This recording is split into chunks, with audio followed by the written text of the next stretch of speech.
Descubriendo la historia. Grandes pintores. Claude Monet.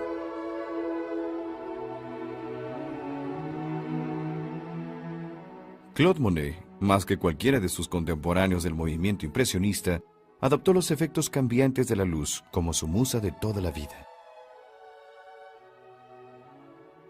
Eugène Boudin introdujo a Monet, de 18 años, a pintar al aire libre en el Havre, en la costa de Normandía.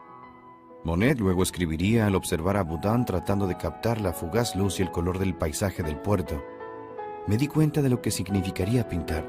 Mi destino es ser pintor. Comenzando así una carrera revolucionaria que duraría 70 productivos años. El contexto histórico y social en el que Monet empezaría su trabajo era restrictivo. Aunque no era inusual que los artistas realizaran bosquejos a lápiz con acuarela al aire libre, los artistas establecidos consideraban estos trabajos como piezas inferiores no terminadas. Los artistas respetables pintaban fundamentalmente en el estudio, en parte porque las pinturas de aceite que se conseguían en esa época no servían para usarse al aire libre. Para la enseñanza de pintura se empleaban estatuas de mármol, y el resultado era un énfasis sobre la forma clásica y los aspectos formales, ideales y perdurables de cualquier tema. La desviación de esta norma era acogida con un rechazo hostil.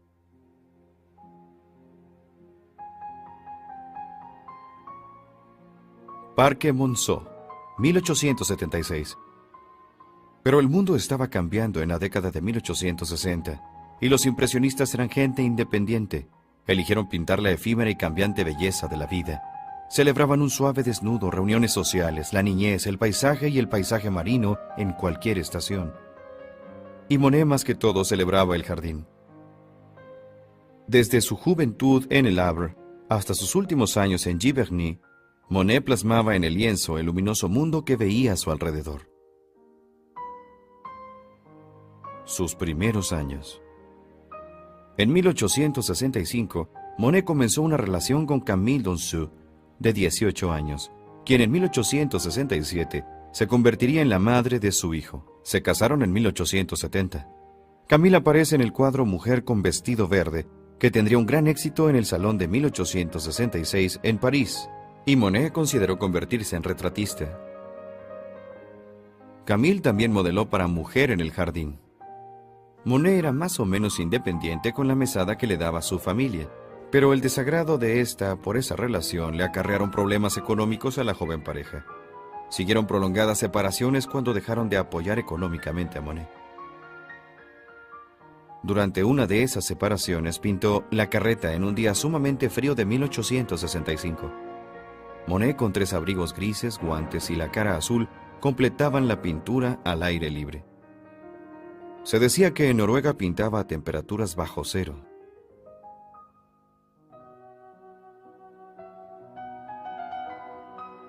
Durante el verano de 1867, Monet pintó en Saint-Andrés. Jean-Marguerite Lacrette, pariente de Monet, aparece en el jardín de su familia. El padre de Monet está sentado en las sillas con vista al mar, en la casa de la familia en Jardín en Saint-Andrés. Miembros de la familia aparecían frecuentemente en estos lienzos, quizá como un esfuerzo para reconciliarse y volver a tener apoyo económico. Mientras el jardín florecía en Saint-Andrés, solos y en extrema pobreza, Camille dio a luz en París. Monet pintó a su recién nacido Jean Monnet en su cuna, en 1867. El pequeño Jean también aparece en El almuerzo, pintado en 1868. Y en Jean en su caballo mecánico, de 1872. Monet plasmó a Camille en 1868 a las orillas del Sena. La composición es característica de muchas pinturas futuras. Bajo una gran luminosidad, la figura está armonizada a la perfección con las texturas y colores de la escena. Años después, Monet le aconsejaría a la pintora estadounidense Lila Cabot Perry: cada hoja del árbol es tan importante como los rasgos en la cara de tu modelo. Una vez más, Monet, por la pobreza, se ve en la necesidad de convivir con su familia, lejos de Camille. Rechazado por salones tradicionalistas de París, Monet arregló la exhibición de Magpie y otros trabajos recientes en una galería que pertenecía a Latouche. Con el apoyo de los patrocinadores se mudó con Camille a una casa de campesinos en Saint-Michel, en donde él y Renoir cada uno pintó el balneario. El restaurante flotante estaba entre los excursionistas de fin de semana. Renoir se concentró en la figura humana, mientras Monet en la Grenouillère y bañistas en Bougival. Enfatizó la luz y la atmósfera. La proximidad de los árboles apiñados unos frente a otros producen un estudio alternando bloques en oscuro, atravesados con parches de luz de sol que deslumbra. El pincel de Monet captura el carácter de distintas formas. Largas y cortadas pinceladas delinean los botes, trazos cortos y horizontales definen el suelo, y toques abruptos definen las flores y el follaje.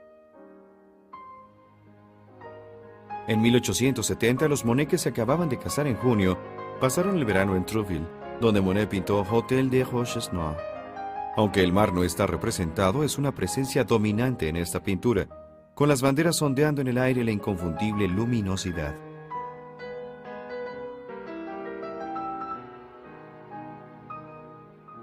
Monet realizó muchas pinturas parecidas, pero esta, Camille en la playa, permaneció entre sus objetos personales toda la vida. Después pasó a manos de su hijo Michel. Aquí está plasmado un momento de brisa marina con el viento frío que atraviesa el lienzo húmedo. Camille eclipsa el día incierto, el cielo nublado y la playa casi vacía. En el otoño, Monet viajó a Inglaterra para evitar el caos que se avecinaba por el estallido de la guerra franco-prusiana. Su fiel amigo Boudin cuidó de Camille y del bebé en Trouville. Camille, leyendo, lo pintó mientras hacía los arreglos para cruzar el canal. Con la ayuda de Dugan-Ruel, la familia vivió cómodamente, y Monet quedó encantado con Inglaterra, donde regresaría por lo menos 7 veces durante su vida, y produciendo más de 100 lienzos en ese país. Botes en el Támesis, Londres, y el Támesis bajo Westminster fueron pintados durante su primera visita en 1871. Estas dos vistas del Támesis representan lugares famosos en Londres, envueltos en la intimista neblina de la ciudad. El manejo del óleo de Monet es absoluto y sobrio, aprovechando el recurso de la neblina para suprimir detalles, creando una vista estilizada y poética de Londres. Los años en Argenteuil, 1871-1878. La casa de Argenteuil, 1873. Cuando regresaba a Francia vía Holanda, Monet se estableció en Argenteuil como Manet se lo había sugerido. En 1871, las pinturas de Monet se vendían bien. Se podía divertir y trabajar cerca del Sena. Frecuentemente se reunía con Renoir y otros amigos de los días de estudio. Monet pintó cada aspecto de la vida y del mundo al aire libre, comenzando así un prolífico período para el pintor y el eufórico escenario. El almuerzo con la esposa de Monet, Camille, entrando, y su hijo Jean, la mesa decorada con la cafetera de plata y el jardín repleto de flores. La comida del mediodía, servida en el jardín creado por él, presenta el escenario perfecto para Monet, para socializar con amigos y la familia. En campos de amapolas, Camille y Jean caminan por un campo de pasto crecido y amapolas rojas en un día perfecto de verano. En ambas pinturas las figuras están integradas perfectamente en la escena. En el transcurso de 7 años en Argenteuil, Monet produjo 237 pinturas. Sus paisajes de este periodo ejemplifican el impresionismo en su mejor momento. Su interés en los jardines alcanzaría su máxima expresión en la madurez, en Giverny. Verano en la pradera, pintado en 1874, propone a la joven, seguramente Camille, no como individuo, sino como parte del momento fugaz. De igual manera, Praderas con álamos, pintado en 1875, incluye a una pequeña figura envuelta en un paisaje cálido y más abundante. El estudio del bote, 1876. Otoño en el Sena, 1873. Poco después de establecerse en Argenteuil, Monet compró un bote y lo acondicionó para que fuera un estudio flotante, para así poder observar los efectos de la luz sobre el agua más de cerca. Monet frecuentemente pintaba desde su estudio acuático. Al empezar el día podía pintar las vistas del río frente a cualquiera de las orillas y moverse fácilmente a cualquier punto.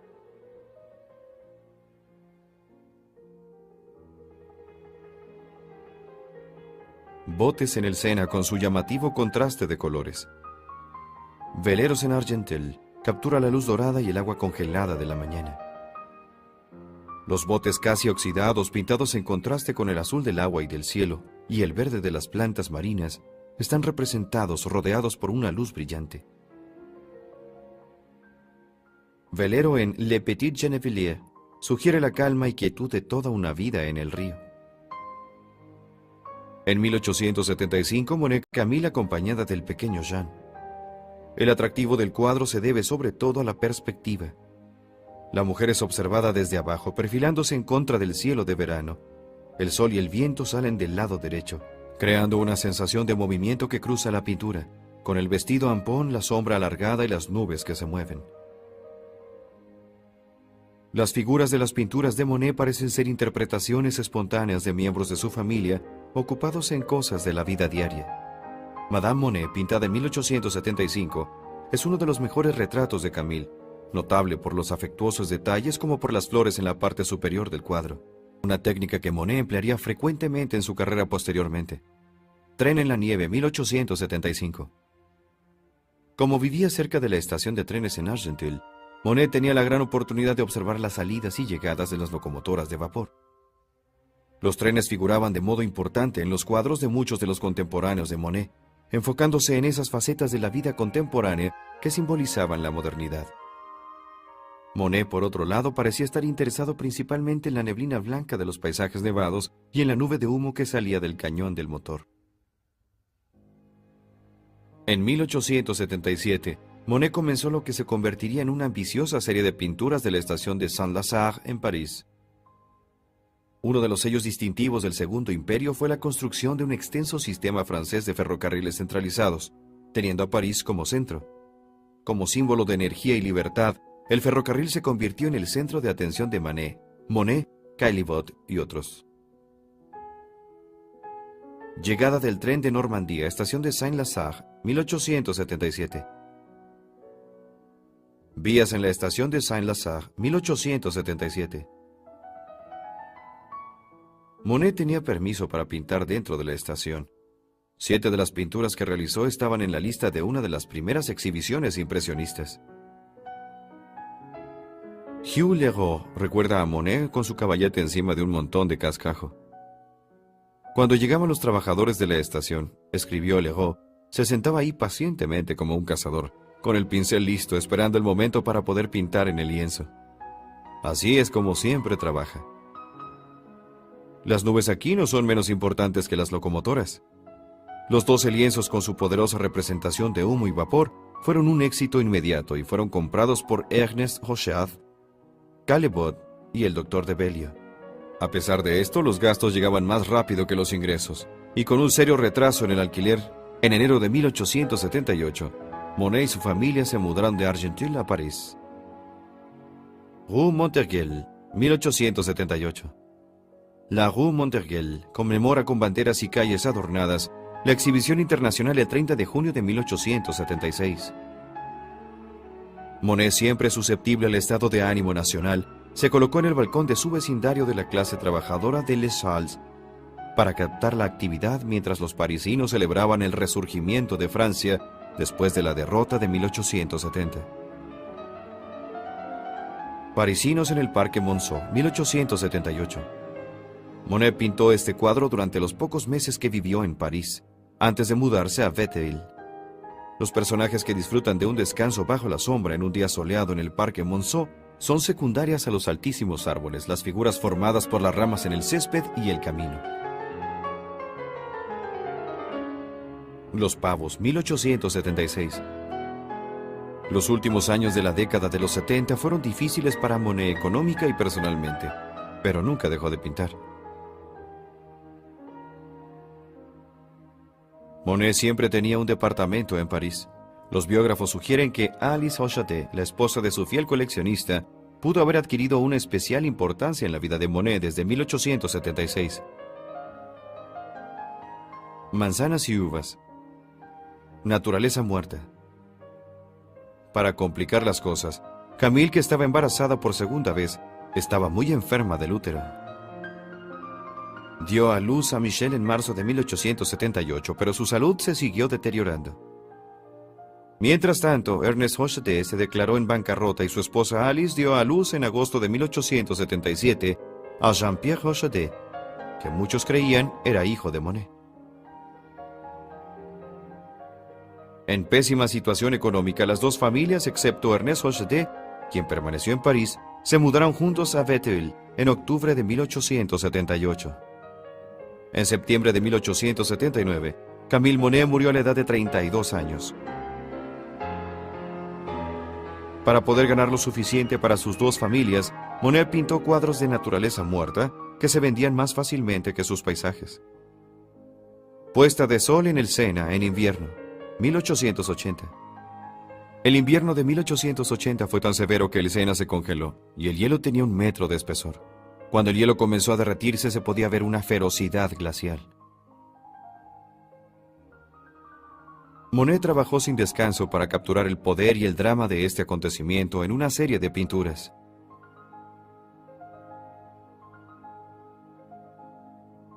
Dado que Monet pintó tantos paisajes de invierno, 140 durante toda su vida, no es raro que muchas de las series de pinturas contengan nieve, escarcha o hielo. Sus series La Debacle muestra el inmenso flujo de hielo en primer plano. Jaffro escribió: Monet ha capturado las reverberaciones frías y vibrantes debajo de la solidificada superficie del río. Árboles fantasmales llenos de escarcha, entre el cielo opaco y el agua con destellos de luz metálica. En la primavera pintó Camino de Amapolas en la isla de San Martín. Joven sentada debajo de un sauce, lo pintó ese mismo verano, y Alice Hocheté es la modelo leyendo en el pasto. Con nuevo apoyo financiero, el coleccionista de arte Duhan-Ruel reanudó sus compras de lienzos para vender en su galería. 1881 fue el año más lucrativo para Monet desde 1873. Jardín de Monet en Vétheville, bañado de sol y lleno de girasoles, parece irradiar un nuevo optimismo. Los 2 hijos de Monet y los 6 hijos de Alice Hocheté figuran en muchos de sus trabajos posteriores. Las densas pinceladas de Monet crean un ritmo dramático en sus nuevos paisajes. El Trigal, 1881. Este está definido por la hierba alta, la cosecha contrastante en el centro y los árboles de textura áspera a lo lejos. Todo sobresale contra el cielo que se arremolina suavemente. El mar en Fécamp, pintado ese mismo verano, captura a través del color y las pinceladas las muchas texturas del agitado mar cuando choca contra el acantilado. En diciembre, Monet y Alice Hocheté se mudaron a una casa más grande en Poissy, con vista al río. Monet, que siempre se inspiraba cerca de la costa de Normandía, pintó una serie sorprendente caracterizados por la cabaña Douanier en 1882. El mar y el cielo se podrían mezclar impecablemente en la línea del horizonte en uno de estos trabajos, o ser delineados claramente en otra de estas pinturas. El follaje del acantilado se ve alejado de los profundos azules y verdes del agua.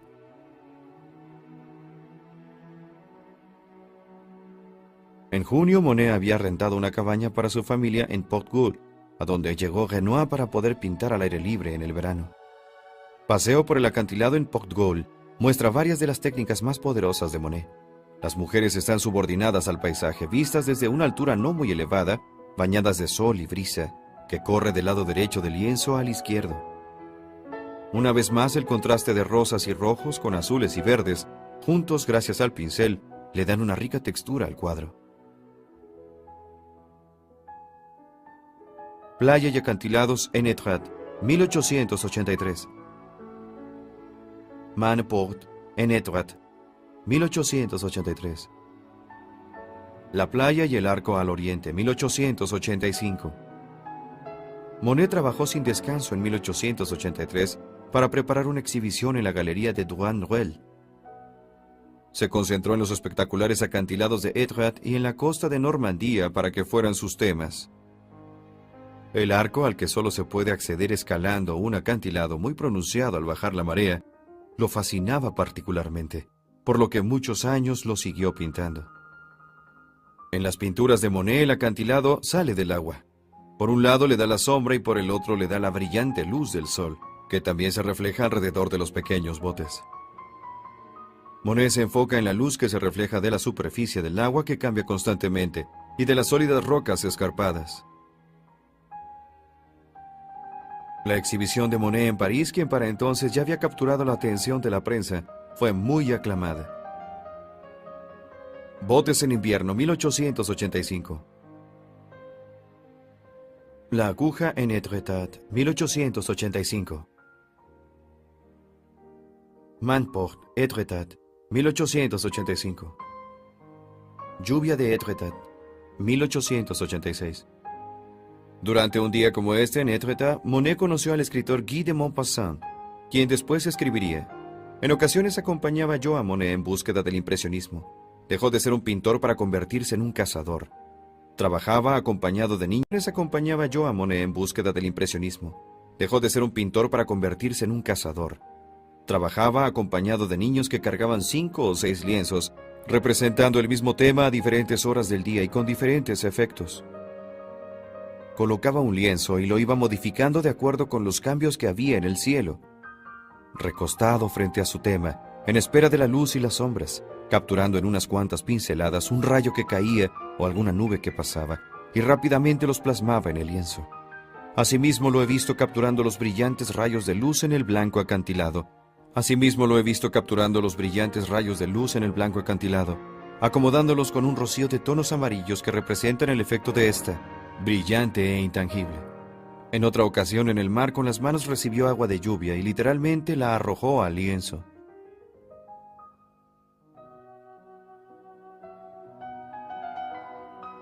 Acantilados en Étretat, 1886.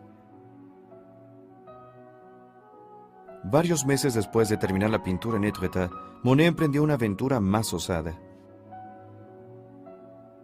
Siguiendo el consejo de su amigo Pierre-Auguste Renoir, Monet viajó a la costa de Bretaña y a la isla Belle-Île-en-Mer. Rocas en Belle-Île, 1886. Belle-Île es el paisaje más salvaje con el que Monet trabajó. Azotada por constantes vientos y golpeada por las estruendosas tormentas que cruzan el Atlántico. La isla era árdida, con increíbles formaciones rocosas saliendo del arremolinado oleaje. Monet le escribió a Alice: es siniestro, diabólico, pero espléndido. Tormenta en Belle-Île, 1886. Para ser fiel al paisaje, Monet usó azules y verdes vivos, acentuando las formaciones rocosas con unos toques de rojo. Un crítico escribió al ver la pintura en una exhibición: uno tiene que admirar estos febriles lienzos a pesar de su intenso color y áspera textura. Tienen un sentimiento por la grandeza de la naturaleza. Giverny, Los mejores años, de 1883 a 1926. En la primavera de 1883, Monet y su familia se mudaron a una casa más grande con un terreno de 96 acres en Giverny. Situada en la carretera principal que va de este a oeste, la casa está orientada hacia el sur, con un terreno ligeramente en declive con un invernadero cerca del Sena. A lo lejos, una cordillera enmarca el paisaje.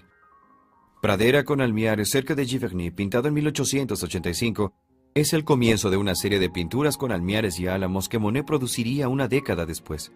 En el transcurso del día, mientras el sol va cambiando visto desde la casa de Monet, el paisaje recibe la luz solar del fondo, del lado sur. Establecido en Giverny, Monet continuó con sus viajes y pintando en muchos lugares. En la primavera de 1884 produjo 3 docenas de lienzos del puerto mediterráneo, Bordiguera. Los impresionistas estadounidenses viajaban a estudiar Giverny.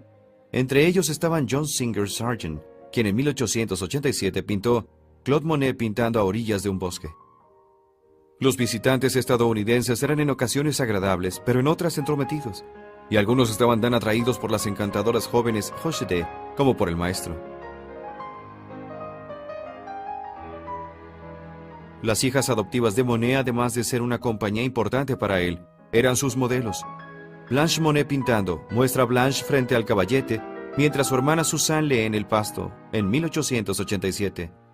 Blanche se casó con Jean, el hijo mayor de Monet, y cuidó de Claude Monet por más de una década cuando él envejecía. Suzanne, la más pequeña de las jóvenes Hochet, aparece en Joven con sombrilla, un cuadro terminado en 1886 y que permaneció entre las posesiones de Monet hasta su muerte. Suzanne se casó con el pintor estadounidense Theodore Butler. Después de su muerte a los 31 años, Butler se casó con su hermana Martha Hochete. Bote en Giverny, pintado en 1887, muestra a Blanche, Suzanne y Germaine Hochete pescando en un bote de remos en el río Epte. Aquí Monet trabaja en algo que, en sus propias palabras, es casi imposible. Las algas en el agua moviéndose bajo la superficie. Verlo es maravilloso, pero el deseo de plasmarlo es enloquecedor.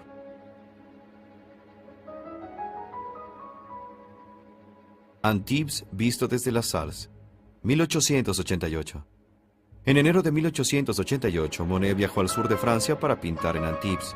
Lo que llevaré de aquí, escribió a Alice Hochete, será dulzura pura, blanco, rosa y azul, todo envuelto en este aire de cuento de hadas. Monet estaba fascinado con los árboles, el agua, la nieve de las montañas y el mar de Cap d'Antibes Mistral en 1888. Le escribió a su amigo Henri Bourgeois: el cielo es tan azul que uno nada en él. Durante sus largos viajes y el reto de los diversos temas que pintaba, Monet expandió el impresionismo por París y sus alrededores, incluyendo lugares con ambientes sorprendentemente diversos.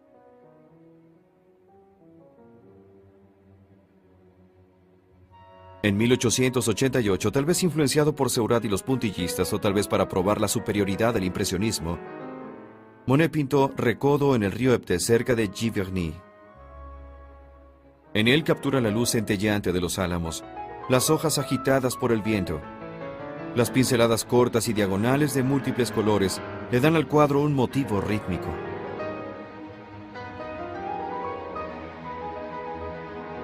El Valle de Creuse, 1889. La incansable búsqueda de Monet para encontrar nuevos y fascinantes paisajes lo llevaron prácticamente a cada rincón de Francia. En 1889 viajó con amigos al valle del río Creuse, en el centro de Francia. Ahí pintó el lugar en donde los dos afluentes de este río se juntan para formar el cauce principal, en un lugar de rocas, acantilados y torrentes de agua. Estudio de rocas, Creuse, 1889. Durante 2 meses trabajó para plasmar la dura energía del paisaje, la espantosa ferocidad, como él lo dijo, del enorme acantilado recortado. Pinceladas anchas y toquecitos de color arremolinados muestran menos intención en el detalle, y la línea del recorte del acantilado está simplificada. Los cuadros del Valle Creuse están considerados como sus primeras series, habiendo sido concebidas, ejecutadas y exhibidas como una colección. Almiares al atardecer, 1889.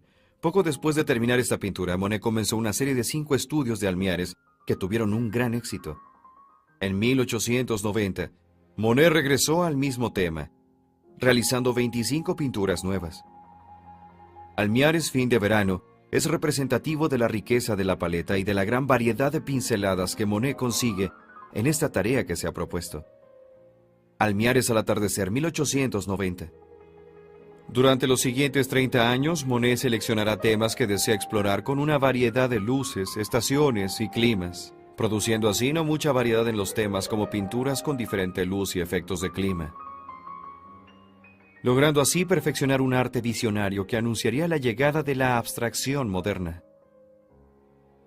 Las superficies de estos enormes almiares, la manera en que capturan y dispersan la luz y la sombra, le interesaba tanto a Monet como las figuras mismas. Los colores eran tan intensos que pinturas como Almiares al atardecer, efecto de nieve, inspiraron a los jóvenes pintores conocidos después como faubistas. La mayoría de los cuadros se vendieron en grandes sumas y permitieron a Monet la construcción en Giverny de un estanque con nenúfares. Álamos, 1891. Monet continúa con la exploración de series en sus pinturas de álamos y la Catedral de Rouen, documentando en una sucesión de pinturas ligeros cambios de luz o enfoque. Monet siguió su serie de almiares con una colección de 15 pinturas sobre los álamos junto al río Epte, cerca de Giverny. Álamos, 1891. Monet ya estaba trabajando en esta serie cuando remataron estos árboles a una maderera. Álamos, otoño, 1891. Monet negoció con la maderera y completó su trabajo antes de que talaran los árboles. Álamos a orillas del Epte, 1891.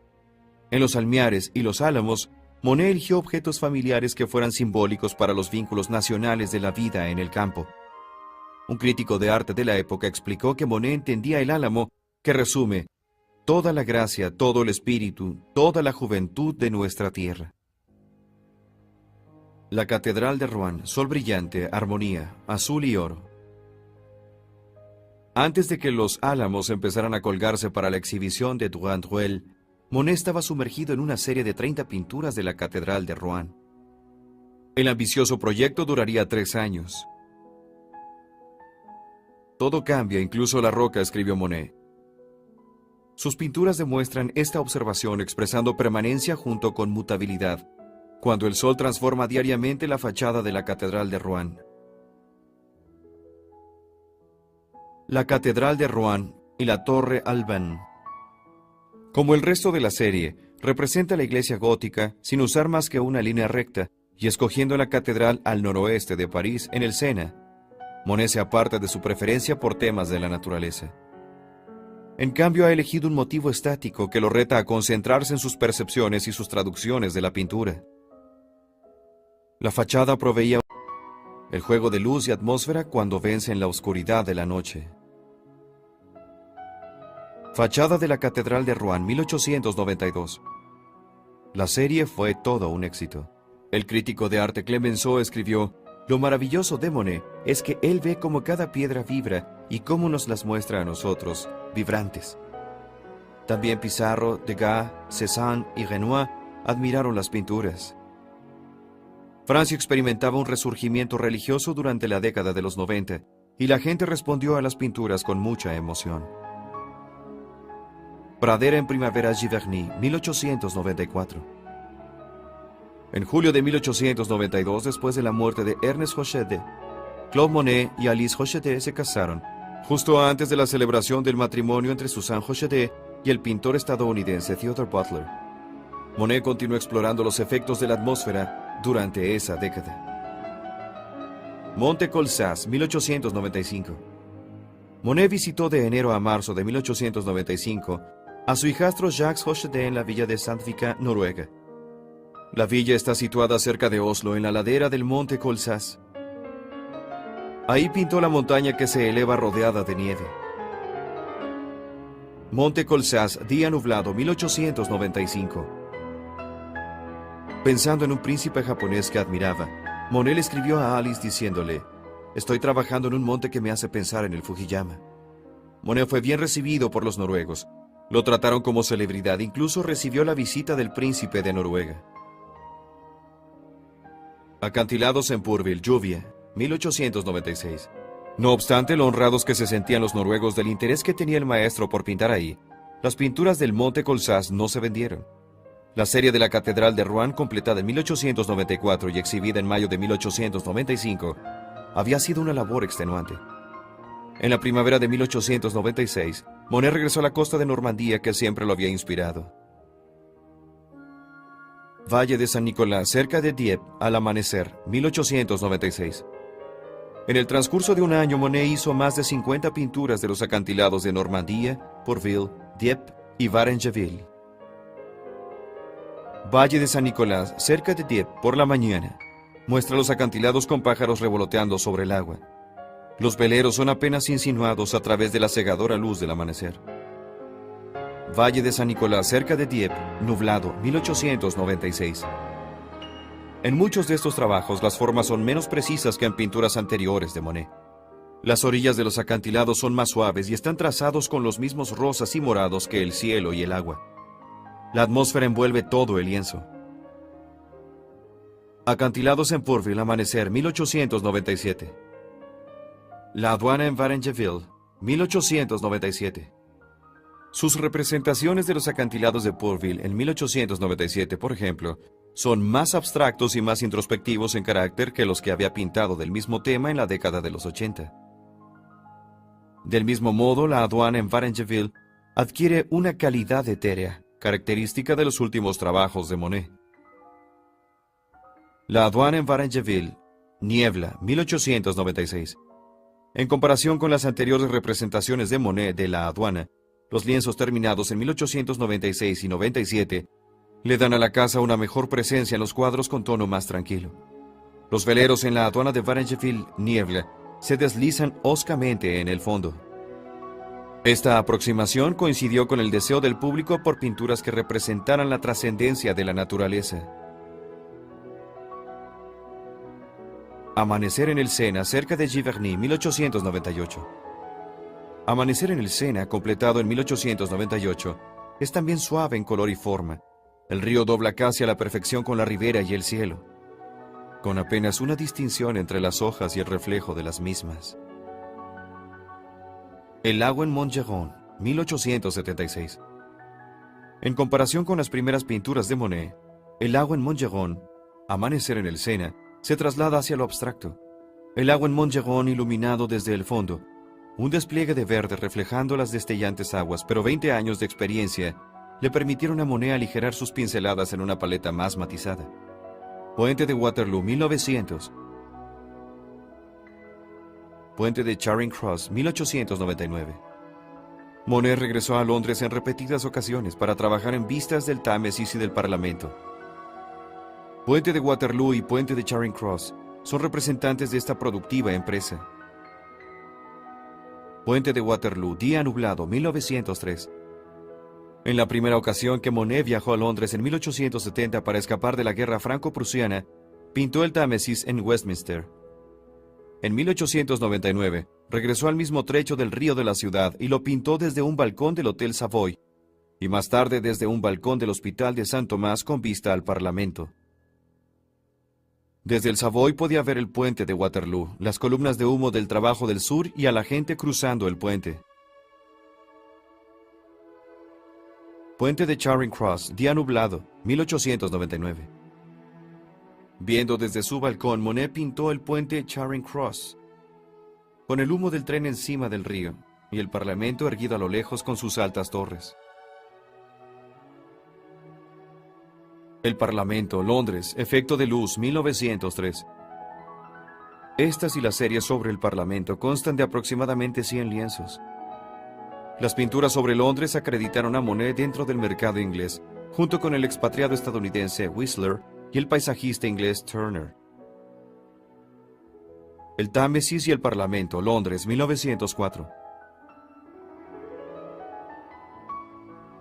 Desde su balcón en Saint Thomas, Monet pintó el Parlamento como una presencia perturbadora, a veces iluminada por detrás por el cielo brillante del atardecer y a veces desapareciendo entre una neblina rosada, con gaviotas revoloteando entre el pintor, nosotros y la presencia sombría de las estructuras neogóticas. El jardín del artista en Giverny, 1900. El jardín, Lirios, 1900. Monet depositó una gran energía en la creación de sus jardines en Giverny. En 1900 pintó los lechos de lirios en Normandía. Partes de la Casa Rosa con sus contraventanas verdes se pueden apreciar desde el fondo. Jardín de nenúfares, 1900. Estanque de nenúfares, puente japonés, 1899. En 1893, Monet compró el estanque y la pradera que cruza la calle de su jardín. Consiguió el permiso para obtener agua del río Epte, para suministrar su jardín acuático estilo japonés. Construyó un puente curvo y añadió miles de plantas. Nenúfares y nubes, 1903. Nenúfares, 1904. En el jardín de nenúfares, Monet creó un paisaje de inmensas posibilidades. Aquí empleó la habilidad de sus últimos años para representar la transparencia del agua y el reflejo del cielo y del follaje. Los últimos trabajos de Monet se enfocaron en el tema de los nenúfares. Este tema se convirtió gradualmente en el centro de atención de Monet para lograr la meta de toda su vida, captar los fugaces y momentáneos aspectos de la naturaleza. Nenúfares, 1908. Estanque y nenúfares, 1918. En 1909, Monet exhibió 48 de sus pinturas de nenúfares en la Galería de Tourneuil en París. Tuvieron tanta demanda que Monet determinó ejecutar un mural para no solo rodear al espectador, sino también sumergirlo. Los murales de nenúfares están instalados en una galería elíptica en Orangerie, en París. En estos grandes paneles, como en los pequeños, los estudios más íntimos y el tema tienden a desaparecer, dando lugar así a la modulación del color. En las pinturas de nenúfares, la ausencia de toda referencia con el perímetro del estanque, las pinceladas arremolinadas y los bordes de los lienzos sin terminar reafirman la afiliación de Monet al arte moderno. La variación de un mismo tema en los magníficos murales de nenúfares fueron su mayor logro. En todo esto es el cambio de luz y de sombra más que el paisaje mismo los que son los temas. Los temas son secundarios, afirmó Monet. Lo que yo quiero reproducir es lo que está entre el tema y yo. Autorretrato, 1915. Al final, Monet sobrevivió a sus 2 esposas, a su hijo Jean, a sus hijastras Suzanne y Martha, y a su hermano Léon, a sus amigos Degas, Rodin, Renoir, a su crítico Geffroy y a su coleccionista Duranwell. Almiares, Sol y Neblina, 1891. The Toy, 1901. San Giorgio Maggiore, en el crepúsculo, 1908. En un día nublado de diciembre de 1926, Monet murió en Giverny. Clemenceau estaba a su lado. El impacto que su obra tuvo en el arte difícilmente puede ser superado. Mira las pinturas de Monet, escribió Geffroy, y tendrás ante ti la aurora, la claridad del mediodía y el anochecer.